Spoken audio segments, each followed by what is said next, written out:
I remember challenging myself to do my first dopamine detox. For an entire day, I would not use any electronics, no phones, no video games. All I would do would sit down with a journal and just drink water.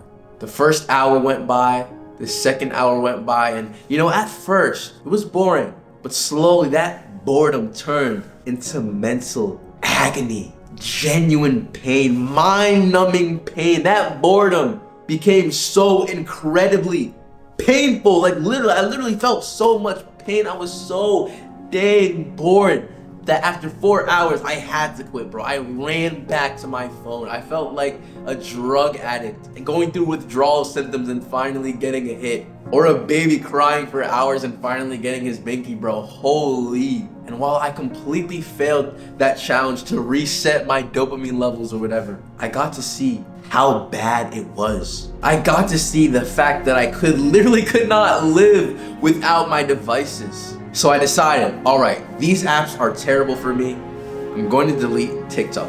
And I remember throughout my day, I would randomly, instinctually pull out my phone, click on the social media folder, and click on the empty space where TikTok was. I would do this multiple times a day, almost automatically.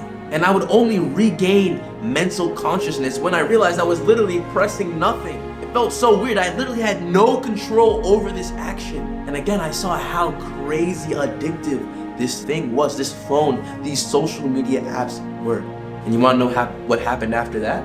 I started going on Instagram Reels. I had this one friend in high school and he would always say, TikTok sucks, TikTok's so cringe, bro, don't waste your time with that. And bro used IG Reels. Like, bro, they're the exact same thing, bro. What are you talking about? That's dire, bro. I realized, all right, bro, it's the same thing. I gotta stop this. I got a modded version of Instagram for my Android, and there was no Reels, no feed. I couldn't waste time on that anymore. I know what happened next? YouTube Shorts, bro. I deleted the app, I had to. Even though I'm a YouTuber, even though that's my job, I had to delete YouTube Shorts. And do you know what happened next, bro? Can you imagine anything, any app, does any other app possibly come to mind, bro? What could I have done next? I went to Snapchat, bro. Snapchat has Reels, bro. That's dire, bro. If you use Snapchat Reels or whatever it's called, bro, your life is genuinely messed up. You know that you have an actual problem, bro. I realized, okay, there's clearly a problem here. The problem is not the app specifically. It has to be something within myself, because I keep searching for another app to replace it, another way to waste time. What's going on here? And I thought about this for a long time, and I realized I was running away from the real work that needed to be done.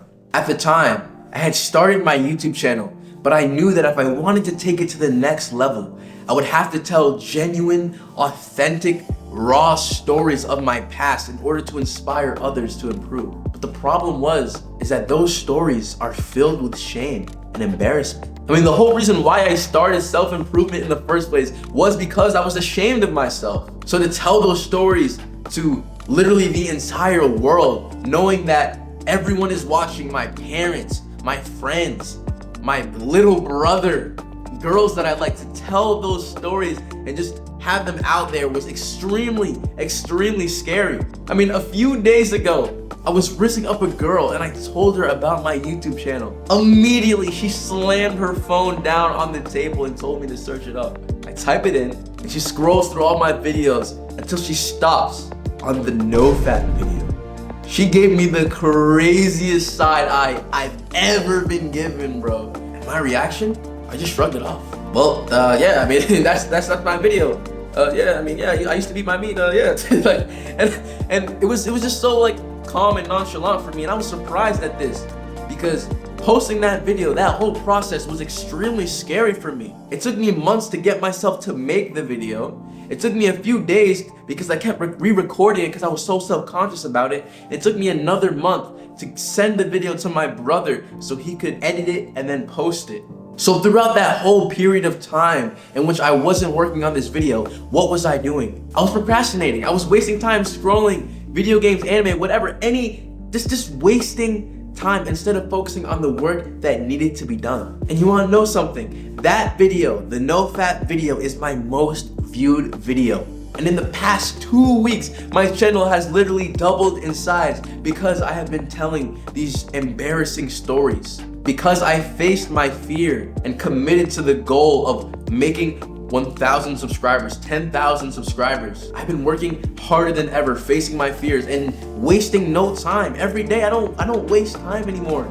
I got my Casio watch right here. Every day, I'm just trying to make as much progress as possible towards my goals. I don't have any time for scrolling. And this is the lesson that I want to impart to you. Forget about all this app blockers and tracking your screen time. None of that matters, bro. How are you using your time? Are you pursuing instant gratification or delayed gratification? During my first dopamine detox, I had been used to filling my life with instant gratification so I could feel good. But when I took that all away, I realized my baseline enjoyment of life was so incredibly low. I was filled with mental agony for literally existing. Isn't that crazy? I genuinely yo, that's just insane to think about. And since that day, I started to work on the gym and my YouTube channel and do better in school. And nowadays, because I pursue delayed gratification, I look in the mirror and I just flex like, yo, yeah, I know I worked hard for this. I feel good. I feel proud of myself. My channel has been growing. I feel good about myself. I'm focusing harder in school and getting better grades. I feel good about myself. But to get there, I had to go through that period of pain and hard work and facing my fears. What life do you want to choose? Do you want to constantly fill the void with social media? Or are you going to work hard towards your goals and your dreams, the thing that you've always been scared to do? Are you going to step outside of your comfort zone and grow as a person and achieve delayed gratification where every single day you feel good about yourself, feel proud about yourself? Don't you want that life? I want that life for you. To sum this all up, understand that the problem that you and I have is not that we waste time. It's that we're not spending time towards things that truly matter.